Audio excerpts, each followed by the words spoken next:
corporations hide their balance sheet debt routinely with their lenders, advisors, auditors, rating agencies, and media sycophants abetting their collective efforts in maintaining the image of not only solvency but of nonstop growth. Trouble is, sometimes this banal financial alchemy catches up with them, and then crises happen, whether limited to the firm or in much more widespread economic fashion a la 10 years ago. Past companies such as Enron, WorldCom, AIG, Lehman Brothers, and many others ultimately either went under or needed drastic bailouts due partly to hiding the true nature of their financial conditions from directors, regulators, investors, auditors, and the press, and with sophisticated tools of the trade, which more often than not tend to come vetted by none other than central banks themselves and their owners. Well, the central bank to seemingly all central banks just put out a telling indictment of specific types of trades used for skewing debt listings on balance sheets, and yet the U.S. Fed practically mandated the use of said trades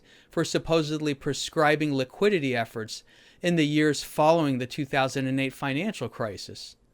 Who's minding the store? Generally speaking, is hiding company debt dangerous and to be shunned across finance, or is that simply for theoretical and academic pondering, while business as usual proceeds at a different pace of accounting and oversight coordination? In this 24th episode of Money and Fear, and as always in the show's detailed show notes listed under the videos on our website, we'll review the aforementioned firms' disastrous flirtations with debt hiding as part and parcel of their paths to bankruptcy or taxpayer salvation, along with how the Bank for International Settlements in Switzerland and its acolyte, the U.S. Fed, view debt juggling via repurchase agreements or repos. Fun stuff, especially if you plan on navigating around the second leg to the 2008 financial crisis, dropping over the next few lunar phases.